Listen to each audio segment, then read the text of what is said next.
Llevamos un par de semanas viendo esta porción de Efesios, en el capítulo 5. Aquí el apóstol Pablo nos está llamando, nos está instruyendo a que seamos buenos imitadores de Dios, a que imitemos a Dios como hijos amados. Es lo que dice el verso número 1 del capítulo 5. Y vimos ya en las últimas semanas, y todo un repaso de vuelo de pájaro, ¿verdad?, para ponerlos al día, de que Él nos da este mandato. Y les dije a ustedes que para nosotros cumplir con el mandato de ser imitadores de Dios, nosotros tenemos que aprender a conocer a Dios, pues yo no puedo imitar a Dios si no lo conozco. Y yo no puedo conocer a Dios si no conozco su palabra. Así que es necesario conocer su palabra. Y hablamos también de que Cristo Jesús es realmente el patrón que nosotros debemos aprender a seguir para ser buenos imitadores de Dios. Y les dije también que la motivación que tenemos para ser imitadores de Dios es que somos hijos amados de Dios. O sea, la posición que tenemos en Dios es lo que nos motiva a nosotros a imitarle a Él. Porque Él nos ha adoptado como sus hijos, porque Él nos ha hecho nacer de nuevo en Cristo y somos hijos amados de Dios. Nosotros ahora tenemos una buena motivación para poder imitarle a Él. Seguir el patrón de nuestro Padre. Como un hijo imita a su Padre, así de esa misma manera nosotros como hijos amados de Dios tenemos que aprender a imitar a nuestro Padre celestial. Ahora, la pregunta que tenemos delante de nosotros y que tenemos que contestar y que hemos venido contestando y la continuaremos contestando hoy y en las próximas semanas es cómo es que podemos ser buenos imitadores de Dios. ¿Cómo es que yo puedo imitar a Dios? Y aquí Pablo en el resto del capítulo 5 de Efesios nos da a nosotros una lista de cosas que debemos aprender a observar y nos dice cómo nosotros podemos imitar a Dios. Y la palabra que secreta o la clave, debo decir, para entender esto es la palabra andar. Dice Pablo que debemos andar en amor, es el primer mandamiento que nos da ahí. Tenemos que aprender a andar en amor, el verso número dice. Tenemos que aprender a andar en la luz, que es lo que vamos a hablar en esta mañana. Y en las próximas 2 semanas vamos a hablar en la próxima semana veremos andar sabiamente y andar en el Espíritu. Estas 4 cosas que Pablo nos instruye, nos enseña a nosotros cómo podemos ser buenos imitadores de Dios, cómo podemos seguir el ejemplo que Dios nos ha dado. Ya vimos la semana pasada que debemos aprender a amar, a andar en el amor de Dios y aprendimos a diferenciar entre el amor ágape divino, perfecto de Dios y el amor del mundo. Mientras que el amor de Dios es un amor sacrificado y voluntario y perfecto, el amor del mundo es un amor egoísta, impuro y malvado. Y la semana pasada estuvimos viendo cómo es que nosotros debemos evitar el amor que el mundo dice tener y debemos aprender a practicar el amor de Dios que es voluntario y sacrificado y entregado completamente. En esta mañana vamos a hablar respecto a andando en la luz, que es el próximo punto que nos corresponde de este capítulo. Leamos los versos entonces del 8 al 14 para que los tengamos en nuestra mente. Efesios 5, 8 al 14. Porque antes erais tinieblas, pero ahora sois luz en el Señor. Andad como hijos de luz, porque el fruto de la luz consiste en toda bondad, justicia y verdad, examinando qué es lo que le agrada al Señor. Y no participéis en las obras estériles de las tinieblas, sino más bien desenmascaradlas, porque es vergonzoso aún hablar de las cosas que ellos hacen en secreto. Pero todas las cosas se hacen visibles cuando son expuestas por la luz, pues todo lo que se hace visible es luz. Por esta razón dice, despierta tú que duermes y levántate de entre los muertos y te alumbrará Cristo. Las Escrituras nos hablan a nosotros y nos presentan a Dios como nuestra luz, como nuestra salvación. Por ejemplo, el Salmo 27, verso 1.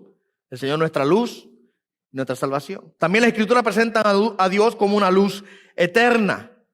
De la palabra dice que con una lámpara que alumbra nuestros pies, es una luz que ilumina nuestro camino, dice el Salmo 119. La palabra de Dios es luz para nosotros. De Cristo Jesús, de nuestro Señor Jesucristo, se nos dice también que Él es una luz para las naciones, dice Isaías 49:6.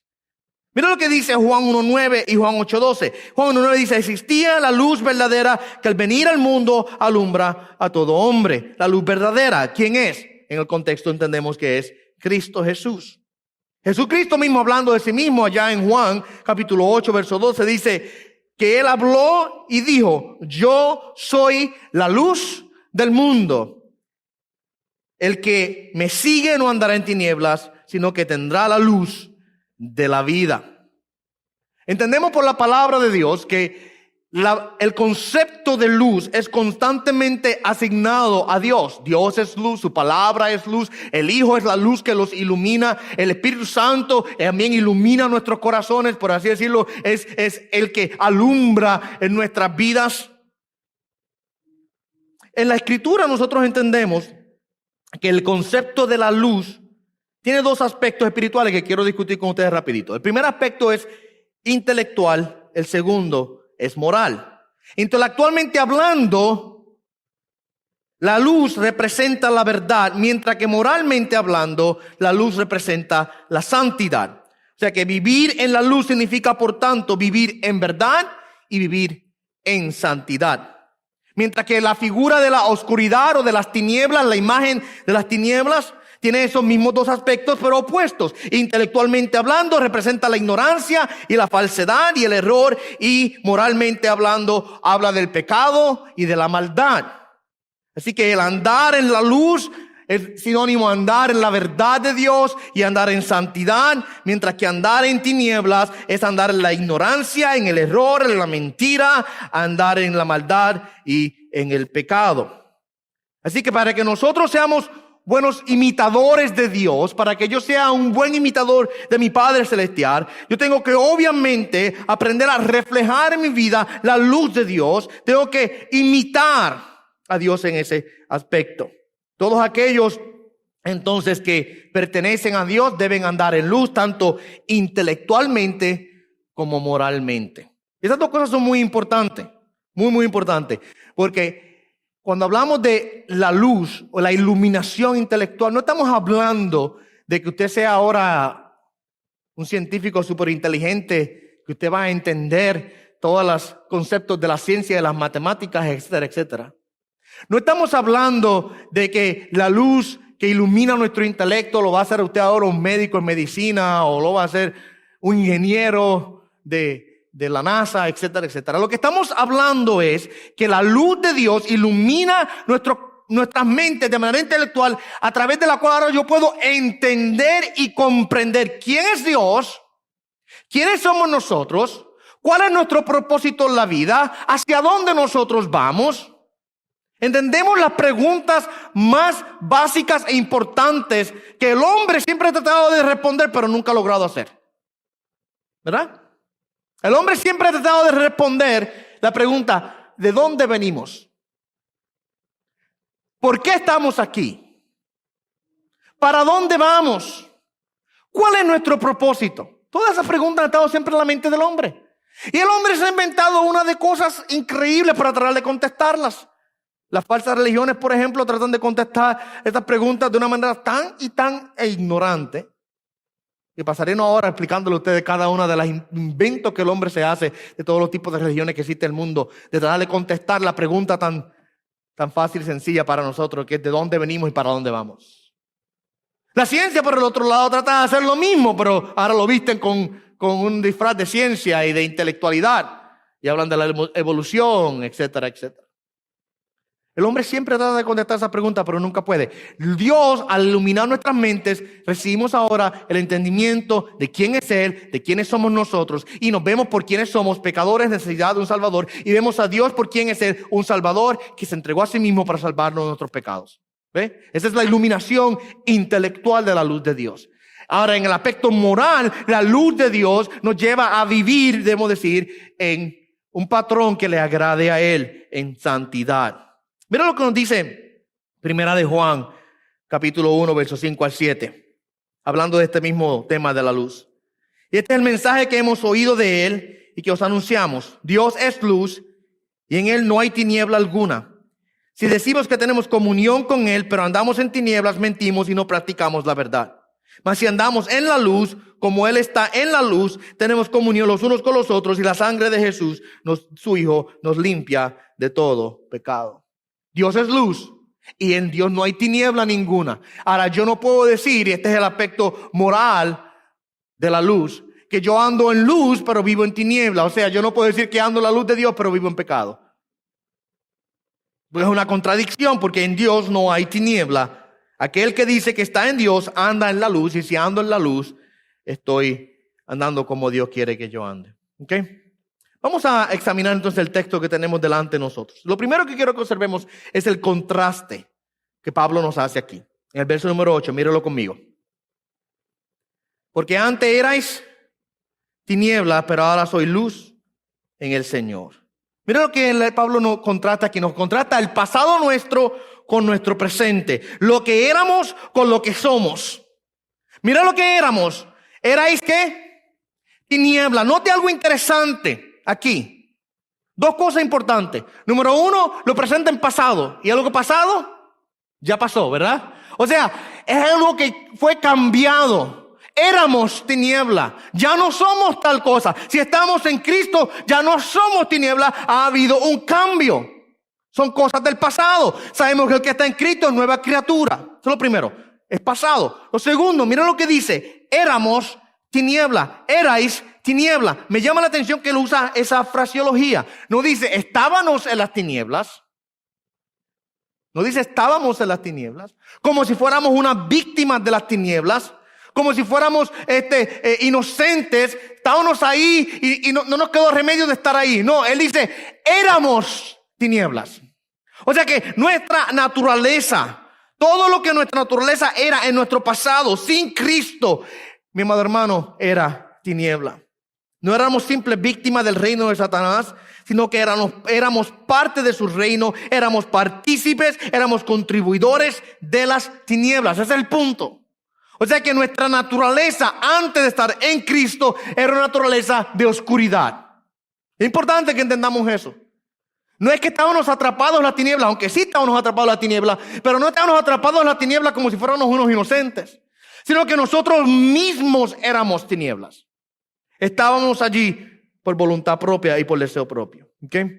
Ahora, mire lo que Pablo dice que somos ahora.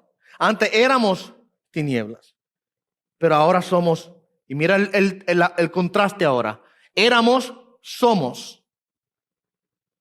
Pasado, presente. Somos luz en el Señor. Y él usa el mismo concepto.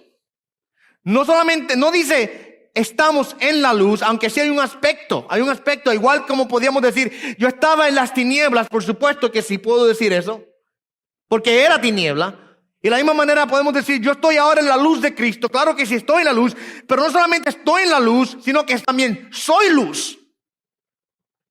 Él dice, ahora sois luz. O sea, nuestra naturaleza ha sido cambiada y transformada. Y fuimos de tener una naturaleza de oscuridad y tiniebla, ahora a tener una naturaleza de luz y de verdad. ¿Ve? Ha habido un cambio real en nuestra condición espiritual. Mira lo que dice Pablo allá en Colosenses 1:13. Él nos dice allá que Él nos libró del dominio de las tinieblas y nos trasladó al reino de su Hijo amado. Dios nos libró del dominio de las tinieblas. Nos sacó, rompió nuestro estatus pasado y nos trae ahora a un nuevo estado en el reino de su Hijo amado. Mira lo que dice Primera de Pedro, capítulo 2, verso 9. Vosotros sois linaje escogido, real sacerdocio, nación santa, pueblo adquirido para posesión de Dios, a fin de que anunciéis las virtudes de aquel que os llamó de las tinieblas a su luz admirable. Él nos llamó de las tinieblas a su luz admirable. Hubo un traspaso, hubo un cambio. Antes éramos tiniebla, ahora somos luz en Cristo, en Él. Y por esa razón ahora, Él nos llama y nos da un mandato claro y preciso. Debido a que somos luz, debemos andar en la luz.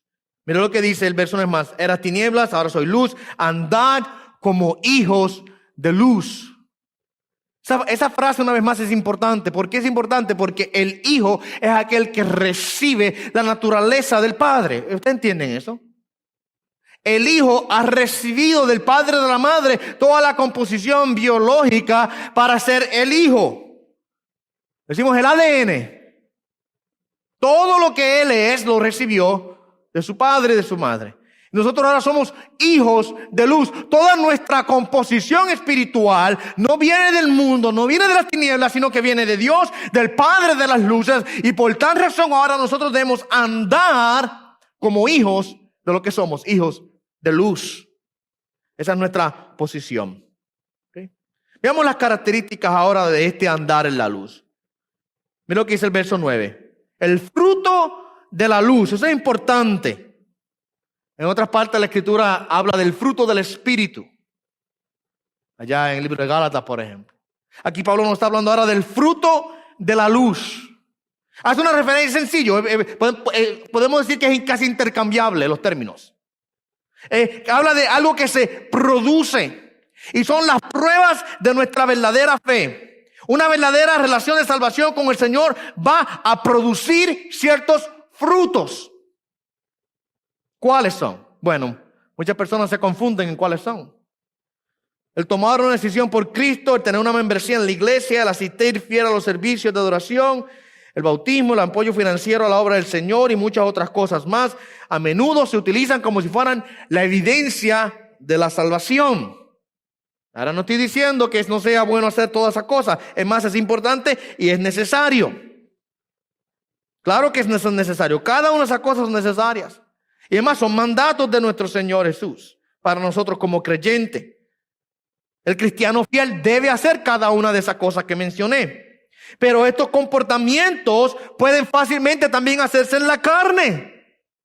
Una persona que no es salva puede también cumplir con esos comportamientos externos. Una persona que no conoce a Cristo puede venir a la iglesia de manera constante y regular. Una persona que no conoce al Señor puede aún hasta ir a las aguas bautismales y aunque no tenga una relación salvífica con el Señor, bajar a las aguas.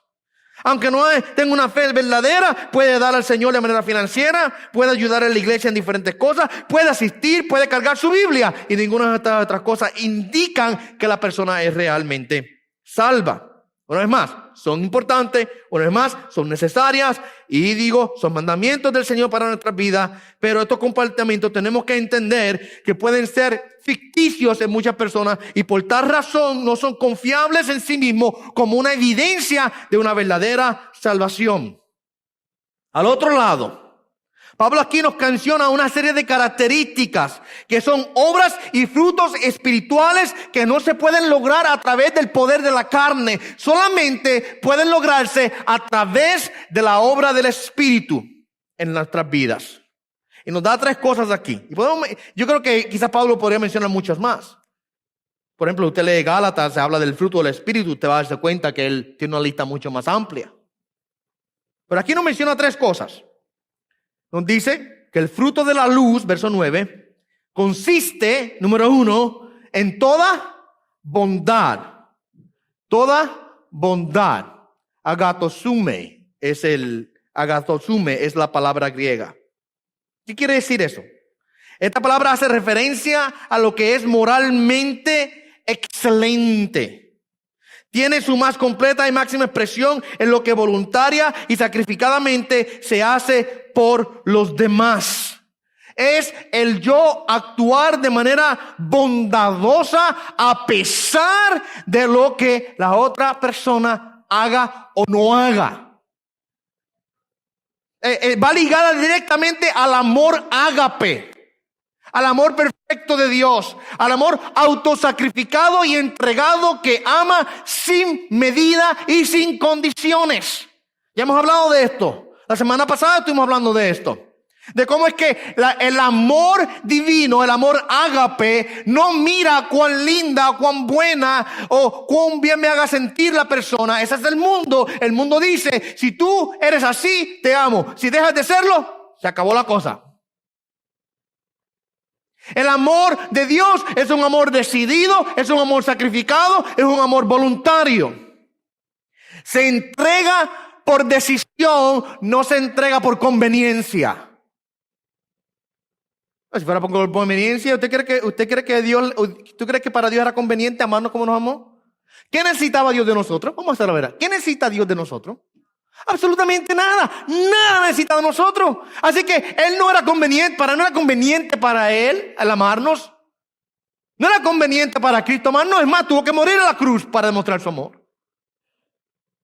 Sino que fue voluntario, fue entregado, fue autosacrificado. De esa misma manera, con el amor siendo así, entregado, la bondad que viene ligada a ese amor se entrega voluntaria y sacrificadamente por los demás, buscando el bien del otro. Mira lo que dice Pablo en 1 Tesalonicenses 5:15. Mirad que ninguno devuelva a otro mal por mal, sino procurad siempre lo bueno los unos para con los otros y para con todos. Ese texto es interesante.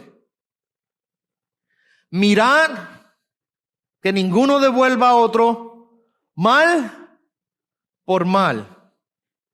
¿Por qué es interesante el texto? Porque por lo general, cuando me la hacen, me la pagan. Por lo general, es más, y ¿sabe qué? La frase ahí, que ninguno devuelva a otro, podríamos traducirla que ninguno repague. Ninguno repague a otro mal con mal. Nuestra naturaleza humana es que si alguien me hace el mal, yo le voy a devolver esa misma cantidad de mal de vuelta a él para que aprenda. ¿Verdad? Esa es nuestra forma de ser. El hombre es vengativo. La naturaleza del hombre es buscar la venganza. Pero la bondad, la cual es un fruto de la luz, es un fruto de Dios que es producido por nosotros a través de su Espíritu. La bondad no busca el mal para el mal, sino que aquel que hace el mal, ¿qué hace? Procura el bien. Por eso es que dice, mirad que ninguno devuelva mal por mal, sino procurar siempre lo bueno los unos para con los otros. Procurar siempre lo bueno los unos para con los otros. Esto no es algo, escuche bien, por esto es que esta es una evidencia de la fe salvífica, porque esto no es algo que yo puedo producir por mi propia fuerza. Yo en la carne, yo no puedo producir este tipo de bondad y de actitud. No puedo. En la carne yo me siento una hora en la iglesia a escuchar un sermón. No hay problema con eso. Hay gente que lo hace todos los domingos. No pasa. En la carne yo cargo una Biblia. En la carne yo echo la ofrenda en la canasta. Yo puedo hacer todas esas cosas sin realmente tener vida espiritual en mí. Se pueden hacer, son externas que no tienen nada que ver con una verdadera relación con Dios. Ahora no quiere decir que usted no lo haga porque tiene una verdadera relación con Dios. Claro que sí, yo no estoy cuestionando tal cosa. El verdadero creyente que ama a Dios y que realmente quiere servirlo, hace esas cosas porque nace en su corazón hacerlo de manera espiritual, por supuesto. Pero lo mismo puede ser una persona que no sirve a Dios y que hace esas cosas de manera externa. En la carne yo puedo hacer eso, pero en la carne yo no puedo ser bondadoso como lo describe aquí. En la carne yo no puedo hacer esto. En la carne yo puedo ser bondadoso siempre y cuando me sean bondadosos conmigo. Eso es natural, eso es natural. Eso es natural. ¿Tú eres bueno conmigo? Yo soy bueno contigo. Esa es naturaleza del ser humano. Pero en el espíritu, en la vida espiritual que procede de Dios es diferente. Y ahora no es, si me eres bueno, te soy bueno. Ahora es, soy bueno contigo aunque seas malo conmigo. Esa sí que es dura. Eso sí que es difícil. Y eso solamente puede ser logrado a través de la obra de Dios en nuestras vidas.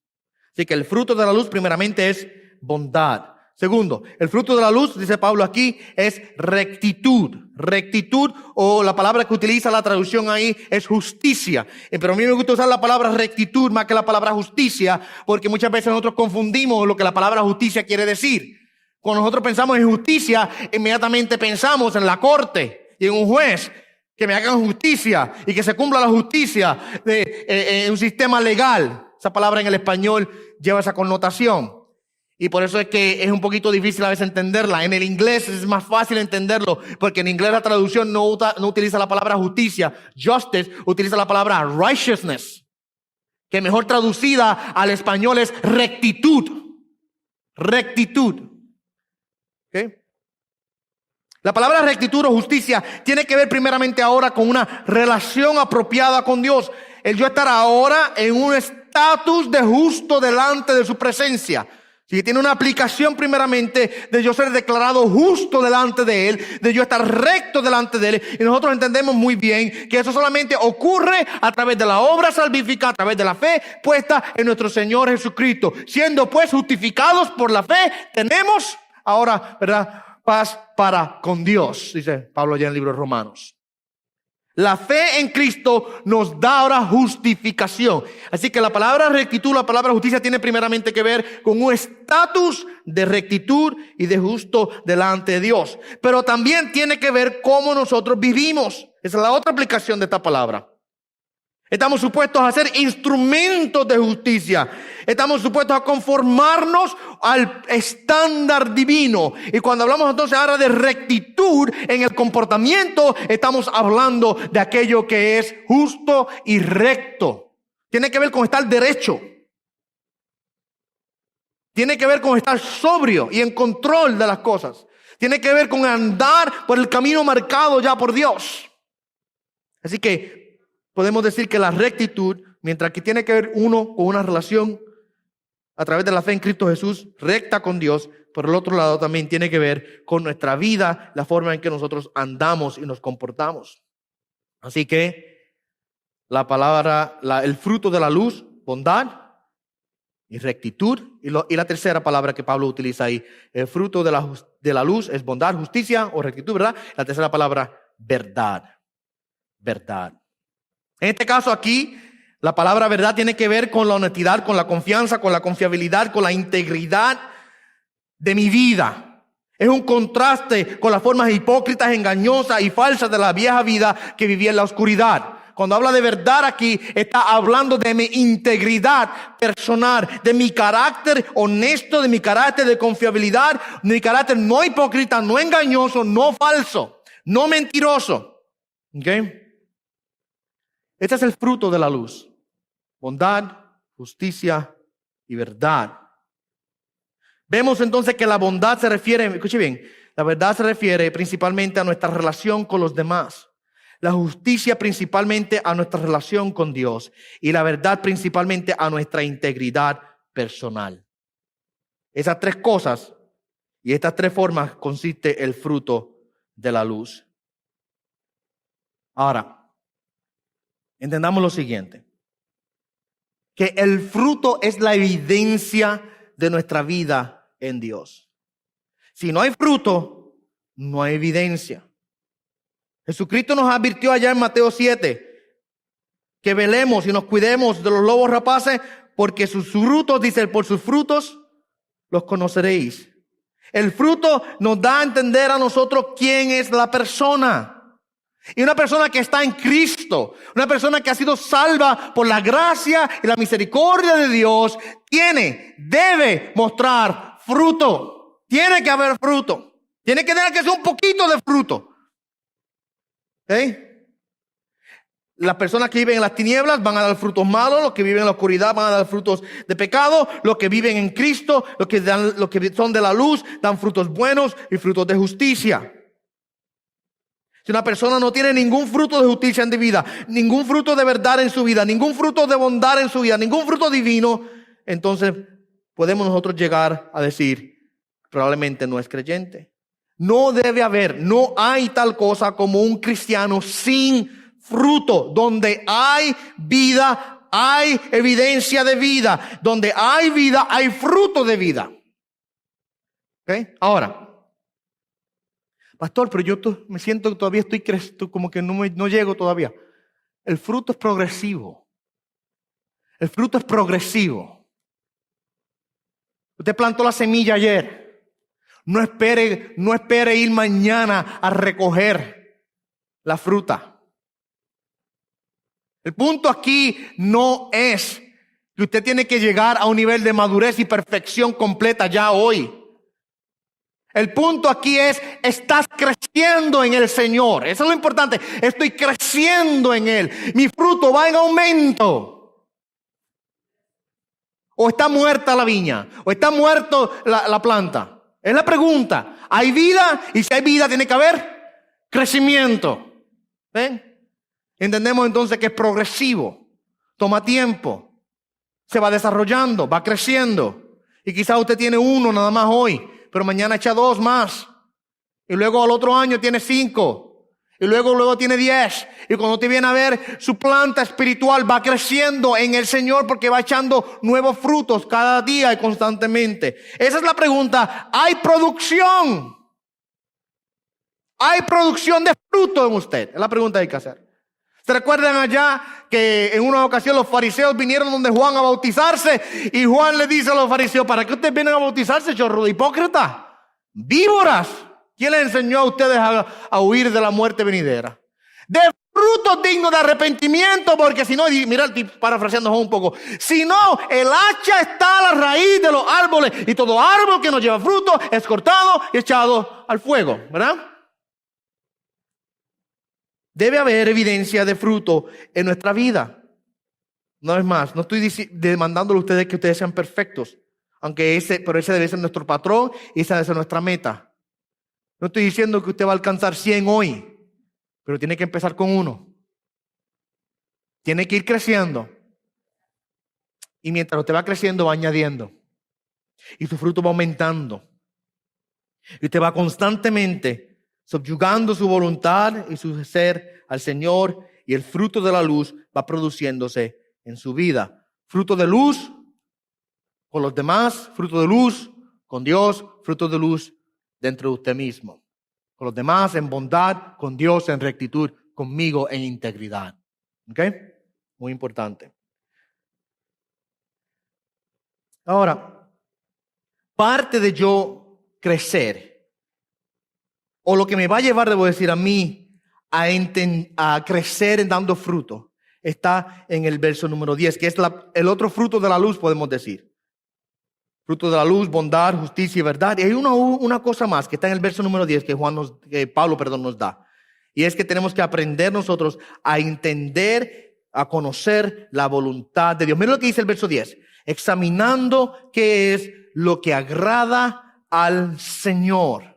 Examinando qué es lo que agrada al Señor. Una persona que está en la luz, andando en la luz, mi amado hermano, es una persona que está constantemente en crecimiento del conocimiento de la voluntad de Dios. Aquí se apunta a la importancia de buscar entender qué es lo que le agrada a Dios, no solamente entenderlo, sino también practicarlo. Es un constante proceso, mis amados hermanos, de filtrar nuestros pensamientos y nuestras acciones a través del sedazo de la palabra de Dios y comprender si estoy agradando a Dios o no. Y es una cosa difícil de hacer, vamos a admitirlo. ¿Por qué es difícil de hacer? Porque por lo general nos lleva a nosotros a poner a un lado lo que a mí me agrada para yo aprender a hacer lo que a Dios le agrada. Parte del fruto de la luz, mi amado hermano, parte de este andar en el crecimiento de la luz, es yo examinarme a mí mismo y entender mis acciones, mis pensamientos y mis palabras y todo lo que mi vida es. Y yo preguntarme, ¿estoy agradando a Dios con esto en mi vida o no? Una pregunta importante. Examinándonos a nosotros, examinando cuál es la voluntad de Dios para nuestras vidas. Tenemos que aprender nosotros, mis amados hermanos, a buscar la voluntad de Dios, y tenemos que aprender a seguir la voluntad de Dios y aprender a agradar a Dios. ¿Ese es el propósito de nuestras vidas o no?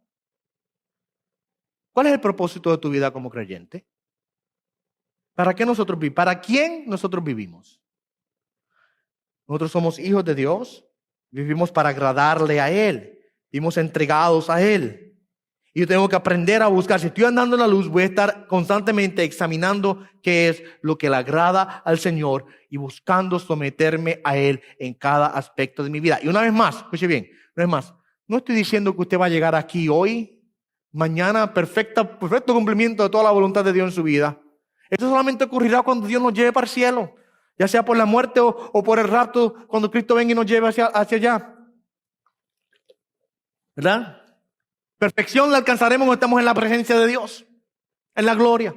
El punto no es que usted ya conoce toda la voluntad de Dios y usted cumple con todo, sino que usted está creciendo en conocer la voluntad de Dios. Usted está aumentando en tal cosa y está buscando de manera regular y constante agradar a Dios con su vida. Esa es la pregunta que tenemos que hacernos. Y para hacer tal cosa, usted sabe muy bien que no podemos hacerlo separado de conocer la palabra de Dios. Yo tengo que aprender a conocer la palabra de Dios para poder conocer lo que le agrada a Dios. Así que es muy importante. ¿Okay? Ahora, parte de nosotros andar en la luz, es dejar que nuestra luz alumbre. Vamos al próximo punto ahora. Dejar que nuestra luz alumbre. Nosotros tenemos que permitir que la luz de Dios que está en nuestras vidas, mi amado hermano, se promulgue, se expanda y que las personas vean la luz de Dios en mí. Y eso es lo que los versos 11 en adelante nos hablan. En nosotros aprender a dejar que la luz de Dios resplandezca de nosotros hacia los demás, dejando que nuestra luz alumbre. ¿Cómo yo dejo ahora que mi luz alumbre delante de los demás? Bueno, lo primero, yo no puedo ser partícipe de las tinieblas. Para yo dejar que la luz de Dios alumbre, para que mi luz en Cristo alumbre, yo no puedo ser partícipe de las tinieblas. Mira el verso número 11 conmigo. Dice, y no participéis en las obras estériles de las tinieblas. Me encanta esa fraseología. Las obras estériles de las tinieblas, o sea, son estériles, ¿qué quiere decir? Que no producen nada. No producen nada. Las tinieblas nunca han de producir algo que valga la pena. Es más, todo lo que las tinieblas produce es tiniebla y es para perdición. ¿Verdad? No participemos de las obras estériles de las tinieblas. Mira lo que dice el verso 12. Porque es vergonzoso aún hablar de las cosas que ellos hacen en secreto. ¿Qué quiere decir eso? Que hay cosas que son tan y tan horripilantes delante de Dios, tan y tan pecaminosas. Hay pecados que son tan y tan vergonzosos que nosotros como creyentes tenemos que aún guardarnos nosotros mismos de aún hablar de esas cosas. De no caer nosotros en el error de tener esa liberalidad de hablar de estas cosas pecaminosas como si fuera cualquier otra cosa. Guardar nuestro pensamiento y guardar nuestro hablar en estos aspectos. Especialmente en algunos casos, mis amados hermanos, de pecados sexuales, hay cosas, mis amados hermanos, que no se tienen ni que decir. Hay cosas que son tan vergonzosas y tan horribles delante de Dios que nosotros no tenemos ni siquiera que mencionarlas. Y cuando único se debe mencionar quizás solamente es para arrancarlas, sacarlas, eliminarlas. ¿Ok? Así que, pues mire, escuche bien, para que mi luz alumbre, para que la luz mía que Dios ha dado a mi vida alumbre a los demás, yo no puedo ser partícipe de las tinieblas. El Hijo de la Luz no debe involucrarse en el mar, ni siquiera por asociación. No podemos dar testimonio al mundo si no salimos del mundo.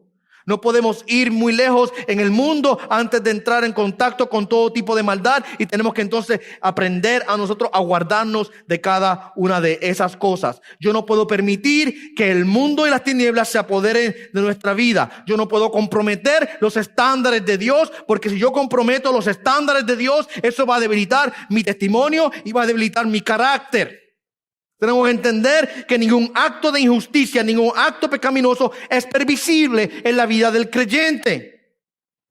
¿Ok? Tengo que aprender a no ser partícipe de las obras de las tinieblas. Si me hago partícipe de las obras de las tinieblas, mi luz nunca va a alumbrar. No va a alumbrar. Como creyente voy a estar arropado por tinieblas. Aunque sea creyente, mire, porque el creyente puede pecar. Como creyentes pecamos, no estamos exentos de caer. No estamos exentos de caer. Pero ¿qué es lo que ocurre cuando yo permito que las tinieblas me arropen en un aspecto de mi vida? Es como si usted coge la lámpara y coge un manto negro y se lo pone por encima. No sirve el propósito. No cumple la función. No está alumbrando porque la tiniebla la está arropando.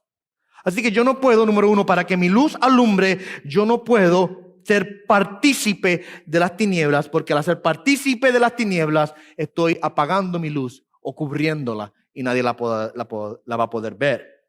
¿Okay? Lo segundo, nosotros tenemos una responsabilidad de no solamente no ser partícipe de las tinieblas, sino que tenemos también la responsabilidad de exponer las tinieblas. Mira lo que dice ahí el apóstol Pablo en el verso número 11. No seáis partícipe de las obras estériles de las tinieblas, sino más bien desenmascaradlas. Ahí está. Desenmascaradlas, o sea, exponerlas. Que sean evidentes. No es suficiente no practicar el pecado, tenemos que también exponerlo. Ignorar el mal es animarlo, guardar silencio es ayudar a promoverlo.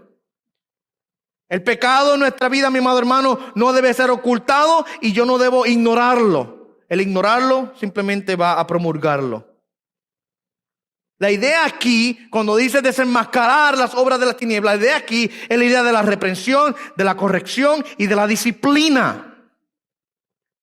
De buscar corregir, de buscar confrontar el pecado. Ahora, nuestra reprensión al pecado, nuestro exponer el pecado, la obra de tinieblas, es desenmascararlo, puede tener dos formas de expresión. Puede expresarse de manera indirecta y de manera directa. De manera indirecta se expresa cuando estamos constantemente obedeciendo a Dios. El hecho de yo obedecer a Dios va a dar testimonio a los que están alrededor mío de que yo estoy viviendo para Él y confronta, mi acción de justicia confronta la acción de injusticia. ¿Ok? Por ejemplo, déjame unos cuantos ejemplos. Cuando las personas me escuchan hablar con pureza en medio de aquellos que blasfeman y hablan mal, mi hablar santo expone, deja desnudo sus acciones pecaminosas.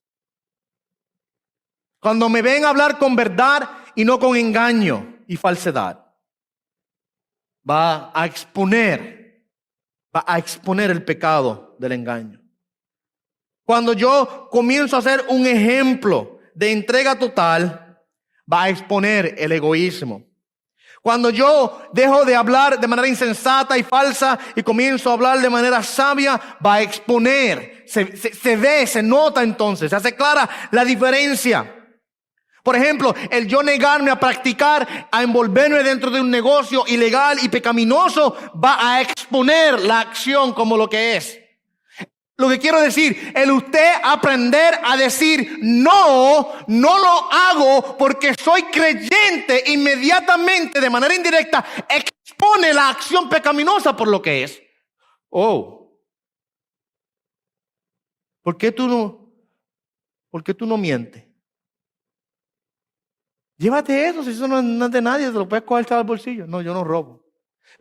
El yo negarme a entrar dentro del pecado va a indirectamente a condenar el pecado del otro.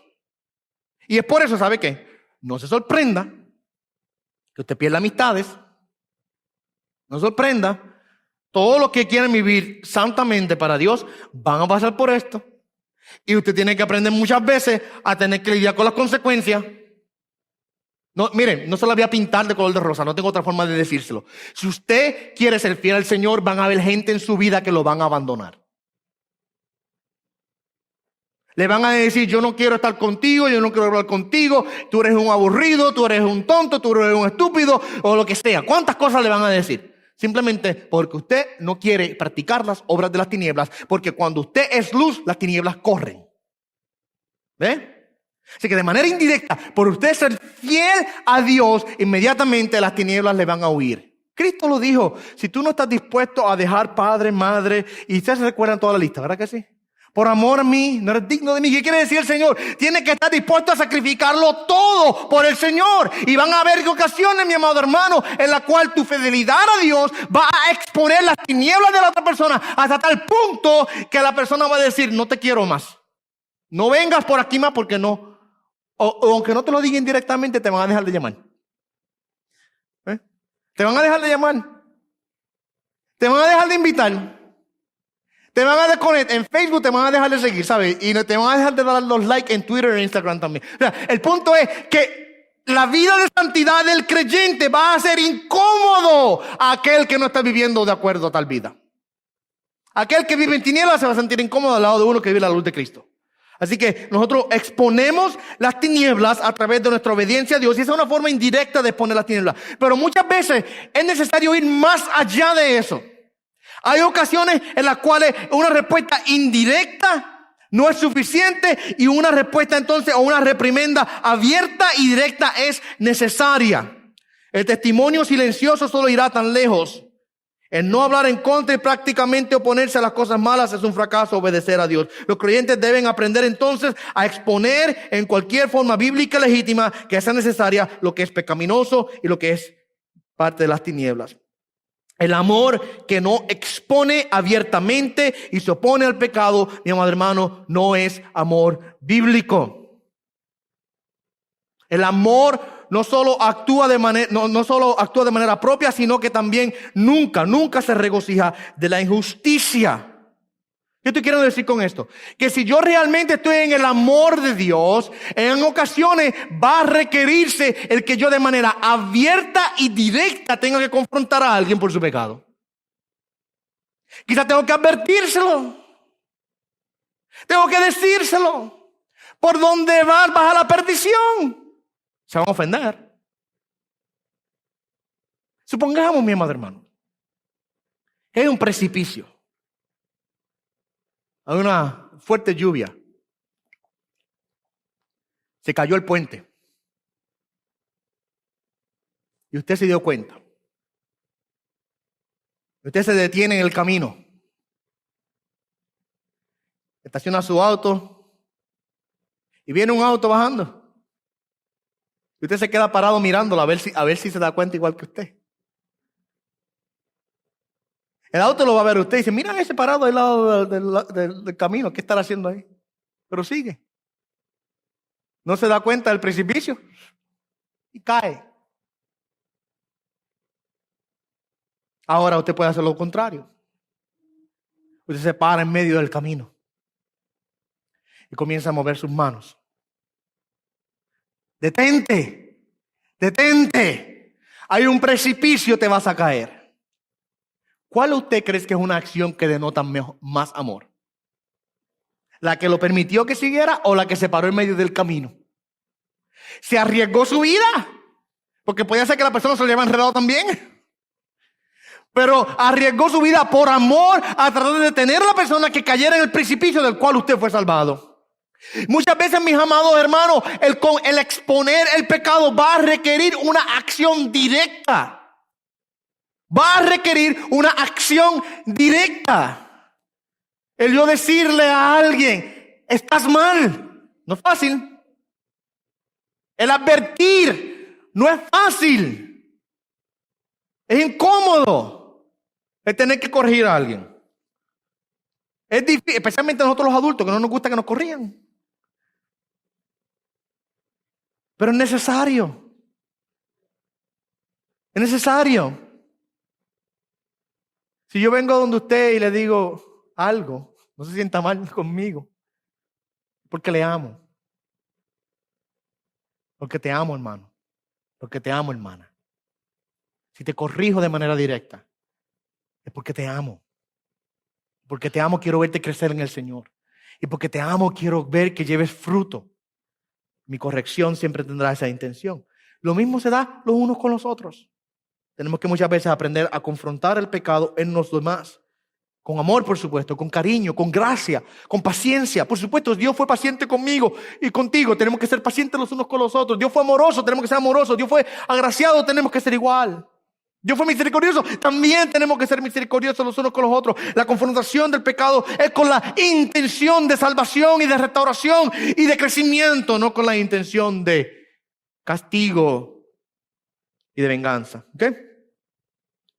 La palabra de Dios ahora, debo decir, que es nuestra herramienta importante y necesaria para exponer las tinieblas. Pablo allá nos dice aquí en el verso número 13, Mira lo que dice verso 13. Pero todas las cosas se hacen visibles cuando son expuestas por la luz, pues todo lo que se hace visible es luz. Una manera más fiel de traducir esa segunda parte del verso debería ser: la luz hace todas las cosas visibles. Es lo que quiere decir. Es el punto del verso.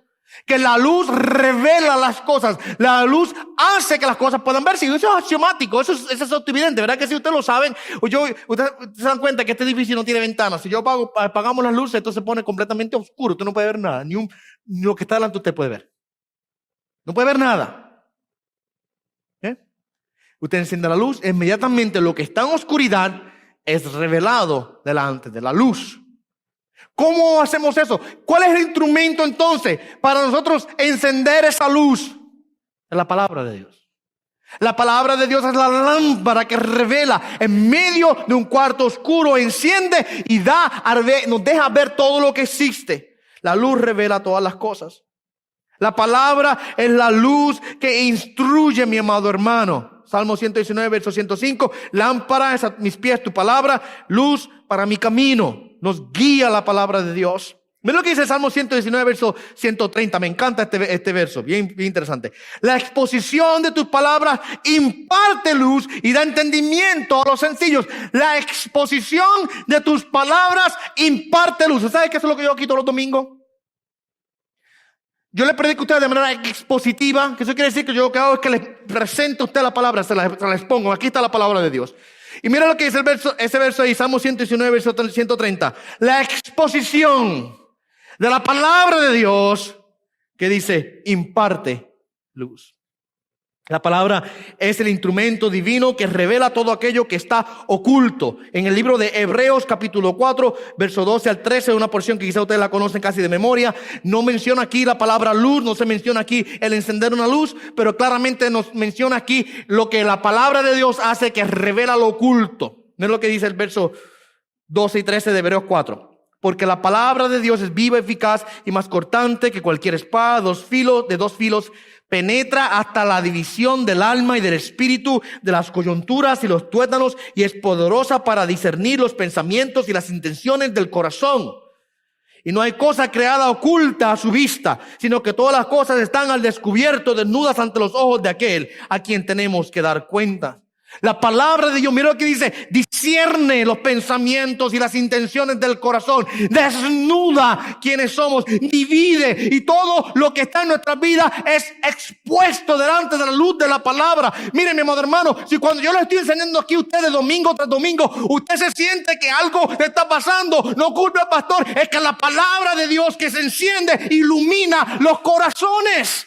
Y aún las esquinas más oscuras de su vida van a ser expuestas por la palabra de Dios, porque es una espada que corta lo más profundo de su corazón y le va a discernir, a revelar a usted los deseos, las intenciones de su corazón. ¿Ven? Eso es lo que la palabra de Dios hace. Yo sé que es incómodo a veces, la palabra de Dios es incómoda a veces. ¿A quién le gusta que sus secretos sean sacados a la luz? No es que yo soy adivino, ¿sabe qué? Muchas personas creen que los pastores somos, hay gente que sí que creen eso. Ay, ese pastor es profeta. No es que yo soy profeta, no es que yo sé, adivino, que yo tengo visiones. No. Nada de eso. No es Josué, no es el pastor que se para aquí a predicar. Es la palabra de Dios que al de la expuesta enciende la luz. Y mi amado hermano, corra, porque no hay quien se salve delante de la palabra de Dios. A mí me gusta lo que dice el pastor John MacArthur. Él dice, yo no tengo que defender mucho la palabra. La palabra es un león, yo lo único que tengo que hacer es abrir la jaula, dejarla salir. Y ella se encarga de defenderse a sí misma y de atacar. Y esa es la realidad. La palabra de Dios, mi amado hermano, es útil. Es útil para la corrección. Allá en Timoteo, 2 Timoteo 3:16, saben bien que Pablo escribe y dice que la escritura es inspirada por Dios, es útil para enseñar, para reprender, para corregir, para instruir en justicia. La palabra de Dios es ese instrumento que revela todas las cosas y que nos instruye, que nos corrige, que nos enseña, que nos reprende, y nos enseña por dónde debemos andar. Y Pablo cierra entonces esta porción aquí en el verso número 14 con un llamado a los que están en las tinieblas a que vengan a la luz que está en Cristo Jesús. ¿Ok? Cerramos con esto. Que es la razón por la cual nosotros dejamos que nuestra luz alumbre. ¿Cuál es el motivo? ¿Cuál es el propósito? Para aquello tengo que dejar que mi luz alumbre delante del mundo. Para aquellos que están en tinieblas sean alumbrados por la luz de Cristo. Y por eso es que él dice en el verso 14, por esta razón dice, despierta tú que duermes y levántate de entre los muertos y te alumbrará Cristo. Es un llamado a creer en el Señor, es un llamado al arrepentimiento, es un llamado a venir a los pies de aquel que solamente puede salvar. Y esa es la razón por la cual nosotros dejamos que nuestra luz alumbre, porque es un testimonio para salvación de aquellos que están en muerte espiritual. Ese es el llamado de Dios. Y si alguno aquí en esta mañana o alguno que escuchará el mensaje en el futuro a través de la grabación está en tinieblas, el llamado es: ven, despierta y levántate para que la luz de Cristo alumbre sobre tu vida. Y esa es la razón y el motivo de nuestra existencia como iglesia. ¿Para qué Dios nos dejó aquí en la tierra? Dios podía salvarme y llevarme para el cielo de manera instantánea. Pero ¿para qué Dios me llevó? Me dejó aquí. Para que yo fuese luz, para que mi luz alumbre en medio de este mundo, para que mi luz sea un testimonio a aquellos que están en las tinieblas y que a través de la iluminación de la luz de nuestras vidas, el evangelio de Cristo sea predicado y aquellos que están, mi amado hermano, en tiniebla espiritual vengan a la luz maravillosa de Cristo Jesús. Amén. Demos gracias al Señor. Padre, tú eres bueno, para siempre es tu santa y bendita misericordia, oh Dios. Gracias, oh Dios, por tu palabra que en esta mañana hemos escuchado y hemos recibido. Gracias te damos, oh Dios, por tu amor. Gracias te damos, Señor, que nos has hecho hijos de luz. Nos has hecho hijos tuyos. Padre, en esta mañana queremos, oh Dios, que tú nos ayudes. Te pedimos, Padre Santo, que obres en nuestras vidas para que la luz de Cristo constantemente esté alumbrando y produciendo fruto de luz en nosotros. Que haya evidencia, Señor, haya crecimiento en nuestras vidas para que la luz de Jesucristo, Señor, alumbre a través de nosotros a todos aquellos que están alrededor nuestro. Enséñanos a andar en la luz, para que andando en la luz seamos buenos imitadores tuyos, Dios. Padre, por Jesús, tu Hijo amado, pedimos estas cosas. Amén y amén.